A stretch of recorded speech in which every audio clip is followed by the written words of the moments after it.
Hello students, अब हम लेते हैं निषेचन के बाद क्या प्रक्रियाएं होती हैं। तो निषेचन जो है उसके लिए जल जो है वो अनिवार्य होता है और जो श्लेष्मा स्त्रीधानी के पास होती है वो फूल जाती है और उसके अंदर जो है वो ये उल्टे हो जाते हैं, जैसे कि चित्र में देखा गया। पहले सीधे होते हैं, उसके बाद ये उल्टे होके नीचे छतरी के नीचे की तरफ आ जाते हैं, क्योंकि इसका जो पेल्टेड डिस्क है वो काफ़ी तेज़ी से उसमें डिवीज़न होता है, जिससे कि ये जो स्त्रीधानी है वो नीचे की तरफ आ जाती हैं। फिर निषेचन के बाद जो जाइगोट अंड जो है वो जाइगोट या युग्मनज में परिवर्तित हो जाता है और उसके बाद जो पोस्ट फर्टिलाइजेशन चेंजेस हैं या निषेचन के पश्चात जो बदलाव आते हैं वो काफ़ी आते हैं, क्योंकि जो आर्किगोनिया या स्त्रीधानी है उससे ही बीजाणुभिद का निर्माण होता है, तो स्पोरोफाइट उससे ही बनता है। तो सबसे पहले जो है वो क्या होता है कि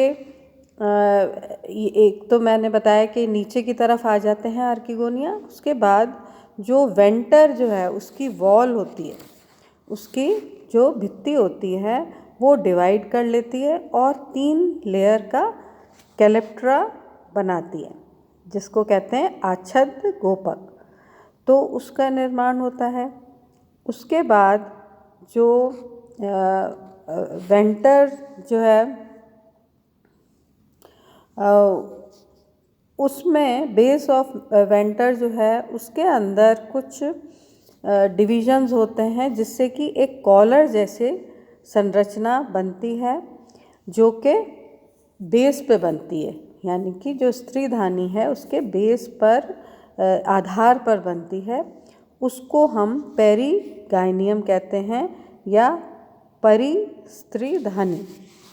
तो इसको स्यूडोपेरियंथ भी कहते हैं। इसका निर्माण होता है और उसके बाद जो है वो बनता है पेरी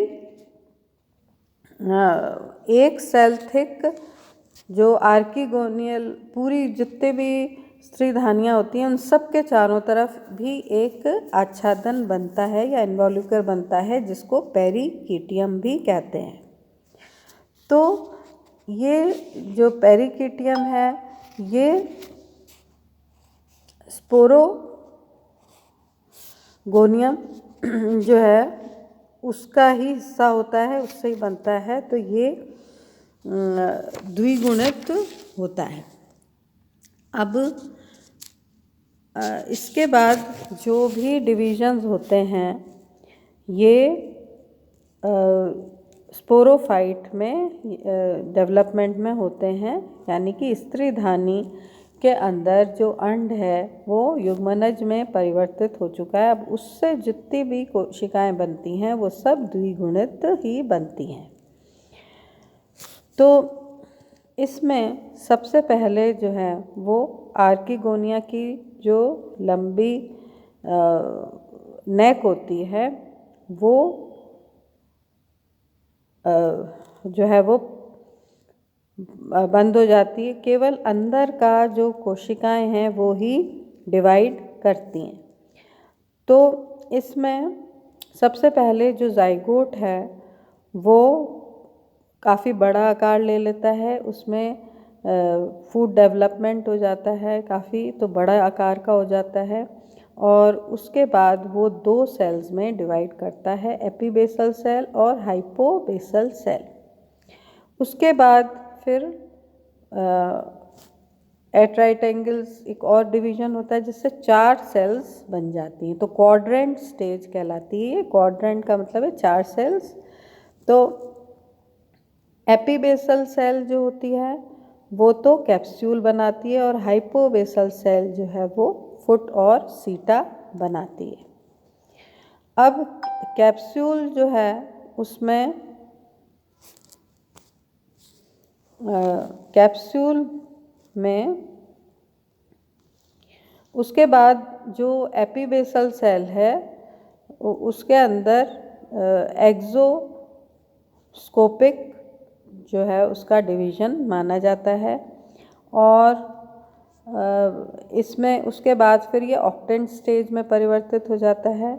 जब ऑक्टेंट स्टेज यानी कि 8 सेल की स्टेज बन जाती है तो ये थोड़ा इर्रेगुलर होना शुरू हो जाता है और उसमें फिर डिविजन्स इस प्रकार होते हैं कि ऊपर का जो हिस्सा है जो एपीबेसल सेल है वो कैप्सूल में परिवर्तित होने लगता है।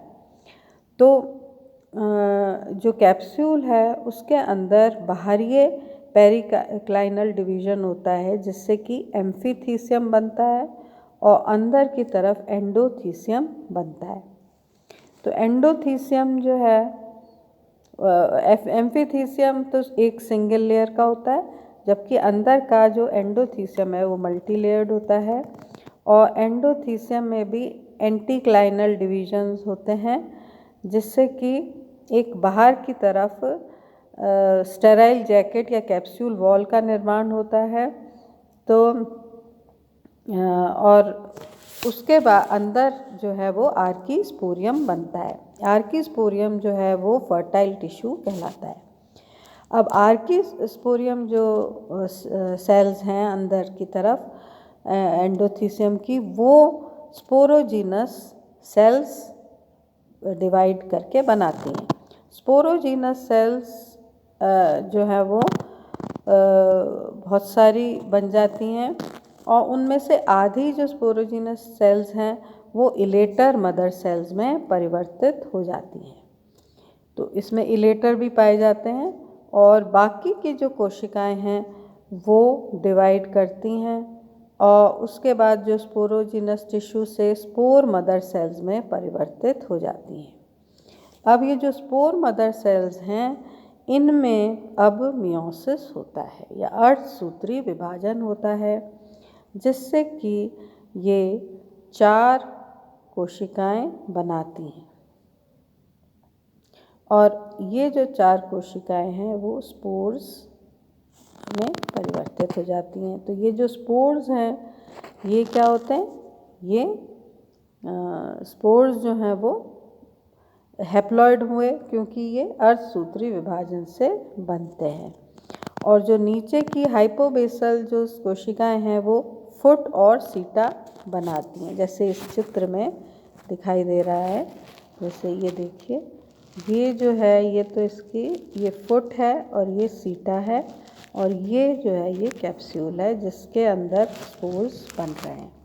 तो ये तो एपीबेसल सेल से बनता है और ये जो नीचे का हिस्सा है ये हाइपोबेसल सेल के द्वारा बनता है।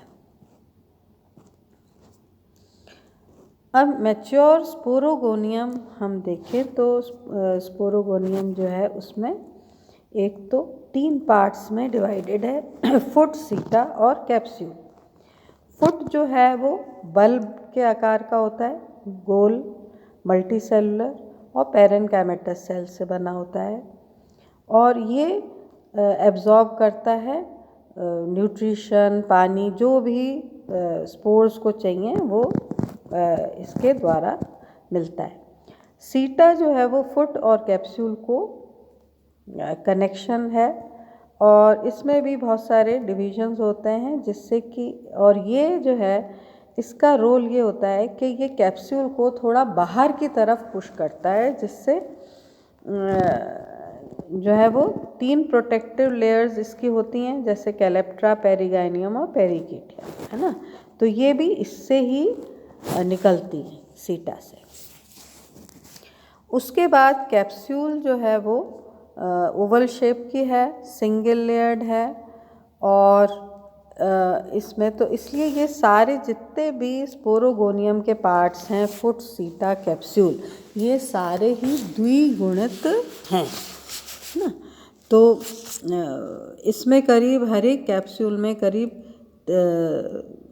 30,000 स्पोर्स बनते हैं और उनमें खूब सारे इलेटर्स पाए जाते हैं। इलेटर्स जो हैं वो इस आकार के होते हैं, देखिए ये यहाँ इसमें दिखाई दे रहे हैं ना। तो इलेटर्स जो हैं वो ऐसे होते हैं, लंबी कोशिकाएं जिनके अंदर ये थिकनिंग्स पाई जाती हैं, स्पाइरल थिकनिंग्स पाई जाती हैं। तो ये इस आकार की होती हैं और ये पूरी स्टेजेस हैं कि कैसा इसका डेवलपमेंट होता है। तो स्पोरोगोनियम की जो भी चीज़ें पोस्ट फर्टिलाइजेशन बनती हैं ये सारी ही द्विगुणित होती हैं और वापस से फिर जो स्पोर्स बने वो हैप्लॉइड बने, तो ये जर्मिनेट करके हैप्लॉइड थैलस का निर्माण करते हैं।